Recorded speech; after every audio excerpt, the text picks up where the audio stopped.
Welcome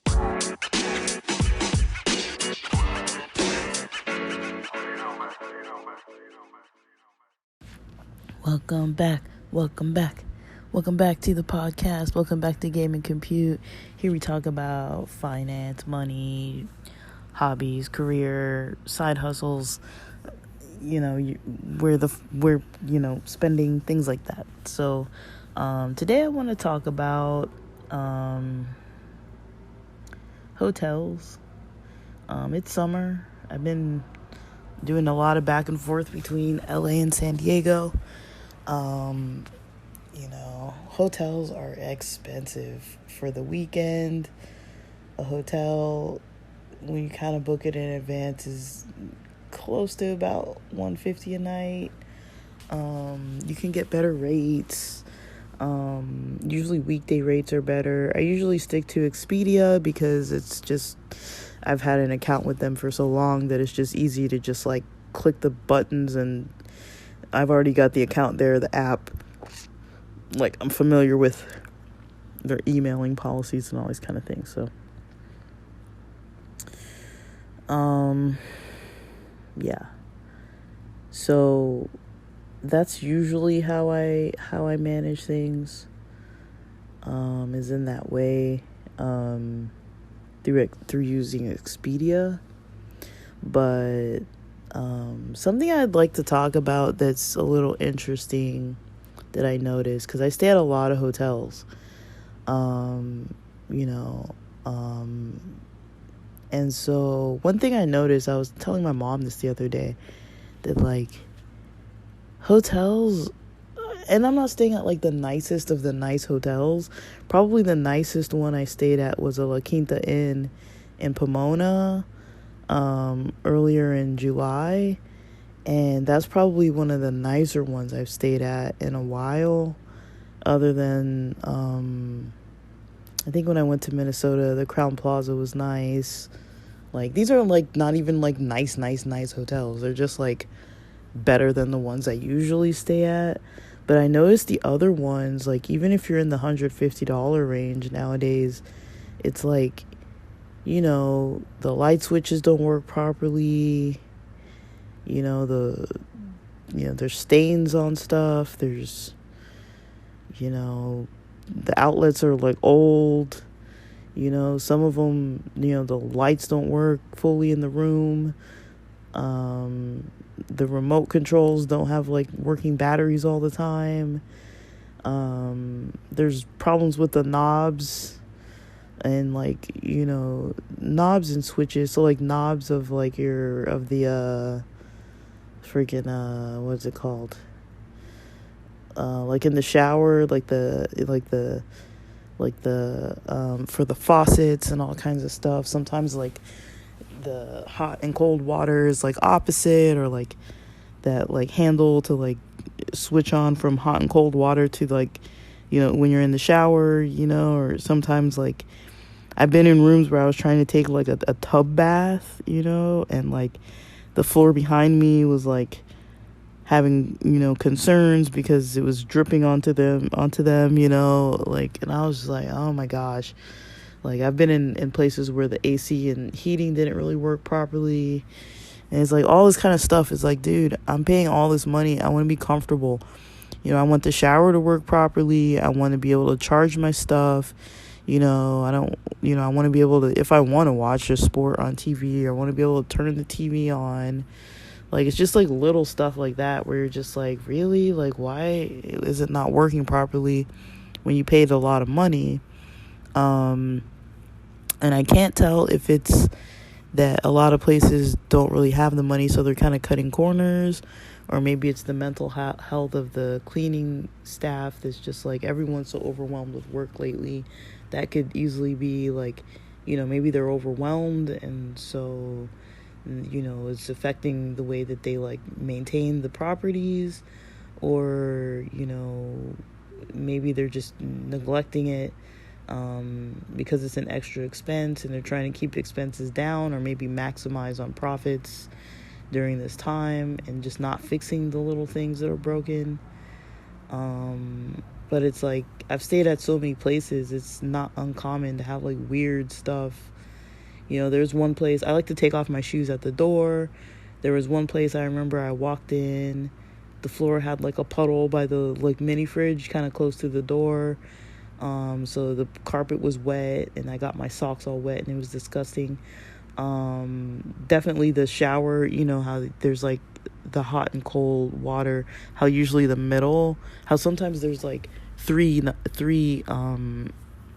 do you call it, like knobs, three knobs, like one's like hot, one's cold, and then the middle's usually shower, or they have that one like middle handle thing to adjust the water temperature, and then you pull that like tab thing like on top of that main like, is it called a faucet still, like in the bathtub? You pull up that, I don't know what you call it, but you pull up that metal thing on that faucet, and then the shower sprays, but then you're adjusting with that one knob. It's not uncommon that knob falls off, or that the hot and cold water isn't really on the right sides, and so you'll be waiting for the water to be like hot, and then you're like, oh well, just switch it all the way to the cold side, and then it just happens to be that the cold is actually the hot and the hot's actually the cold. Fans in the bathroom not properly working, either they're too loud or they just don't turn on. Lighting problems, there's always problems with the lights, always problems with the outlets. I'm like surprised when I go into a room and like all those things are working. It's like almost shocking sometimes. And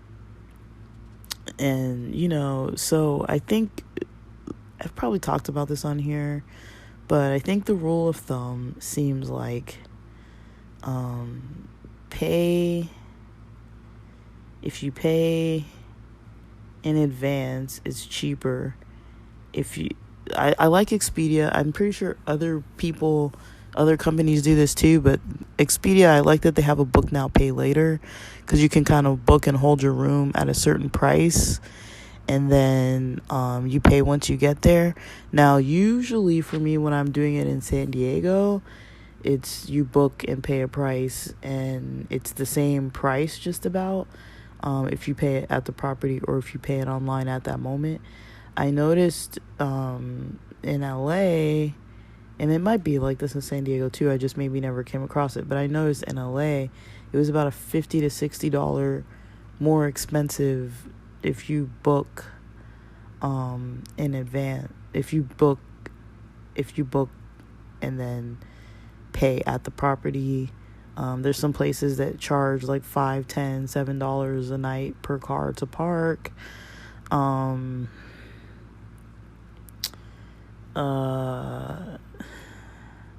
A lot of times hotels are built right on freeways, so definitely bringing earplugs helps a lot for me.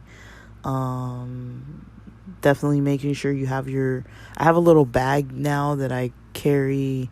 So I have a bag for my toiletries and a bag for my, these are small bags, a bag for my electronics, and I make sure that I have the wall charger for my USB lightning cable for my iPhone, because a lot of times, a lot of hotels and motels do have like a lamp or some kind of outlet where you can charge USB, but some of them don't have it, and so I've actually had to go out and buy like, the actual one so I could charge. And so I have this bag that I try to just keep everything in, even if I'm not, in a hotel, and I try to keep everything in there so that when I'm traveling, I just grab that bag, I grab my toiletries bag, and then I just pack some clothes, and I've got everything I need for like a day or two. Like, I'm usually not gone for more than like a weekend or something, but yeah, it gets pricey. It's like over $300. And then also you want to make sure that your what do you call it, your did I just blank on what I was gonna say? Yeah, I did.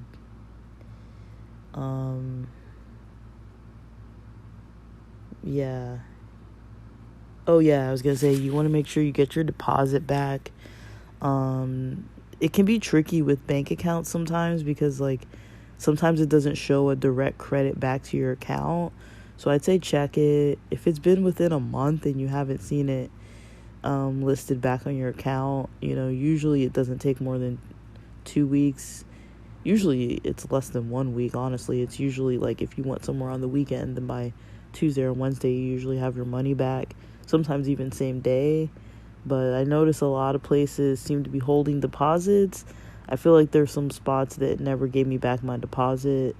Um, and it's like, it's hard to notice what's going on because you like check it and then you're like, sometimes it doesn't show like you know how the like plus green means that like you spent that you're getting money coming into your account. Sometimes it doesn't show that. And then some people say also booking after check-in time. So usually 3 p.m 4 p.m is check-in time. So booking after check-in time, people kind of say that that's where you find cheaper rates too, but then you find a little more risk too because you might not get exactly what you want. I usually look for the spots that have the mini fridge and the microwave because then you can at least get like, bring bread, bring like some boiled eggs, some fruit, PB&J, maybe even some like instant noodles, just like some perfect bars, granola bars. Like I'm not like stocking the fridge or anything, but it's like, dude, that stuff comes in clutch, when you're trying not to spend $30 on like an Uber Eats delivery and you've got like 3-4 meals like already like in there. Like I like those egg bites, those frozen egg bites. You can just keep them in the fridge, heat them up when you go. I usually have like a Tupperware that I travel with and just like a plastic fork, plastic spoon, a little bit of like a dishwashing liquid. I mean, it sounds weird, but it's like I go out from one city to another on so many weekends. It's like it actually saves me more money to just like have little stuff with me like that. So hotels are something definitely to keep an eye on. You can keep it as cheap as possible. Do your research. Make sure, if you're Ubering or doing Uber Eats, it's like near enough stuff that you can kind of go out and like drive there and get there yourself. It can be a little bit challenging, but yeah, it kind of takes a while, but it's like it can be like a little bit tiring to have to spend all that money like just to go between cities. It's a lot these days, guys. Like I remember when I could like rent a hotel easily for $40 to $60 a night, $32 or something, and then a hostel you could do like $25 a night. Now hostels are like $40 a night, and there aren't even that many that seem to be even available half the time. There used to be a whole list of hostels, and now I've noticed there's almost like no hostels, and like maybe one, and then like the low price of like a room for a night is on a weekend is like hard to find under $100. Sometimes you can find it near that range, but then you'll notice all the charges adding up. Like, do you want to pay the extra $15 for like the insured trip, and do you want to pay like like maybe they'll take $50 off of your points, but then they add this fee and that fee, and then there's always a deposit that's at least $100. I think the most I've ever paid for a deposit was like $250 or $300 or something. I don't know about that, but like I think like $250 or something. So you always have to have like extra money when you travel, because they might hold that money, and then if you actually needed that money for something, like you need that money. So it's a little challenging to travel on a budget when you have to sleep somewhere. It can help to share, but then, if you need your privacy, that's a whole other situation sometimes. But yeah, that's kind of what I've noticed about traveling lately. Just some things that I do that, I don't travel far. It's usually just between like LA and San Diego, honestly. Like I hardly leave California. Like I'll probably be going to Vegas a few 2 to 3 times a year, because I have a friend out there, so I might be going out there more often. I already have been there quite a few times, like maybe two or three times in the last year or so. I think twice. And I like the hotels in Vegas. They're kind of different. To me, they're kind of cool because you can like hang out in the hotel, just go downstairs, get some food. There's like a casino there if you're into that kind of thing. I'm not, but I like to watch people gamble. And then I like the sports bars, like watching the sports and like being around people watching sports and stuff, and like just grab a drink, watch a game. You just relax, like to me that's kind of fun, like just to get out of the room and just like roam around in like a busy little area, and you can even stay indoors and still have fun. For me, coming from like Southern California, flights are pretty cheap to go to Vegas. Or you can drive, but I don't have a car. I'd have to I do have a car, but my car's so old I would never drive it to Vegas. Especially with the heat over like 100 degrees in the summer. Like, I don't think me or my car would survive that trip. We would both end up on the side of the road somewhere, just like smoking and melting together. Me and my old 20-year-old Eclipse. But yeah, I think it's kind of my 2 cents about pretty much about hotels lately.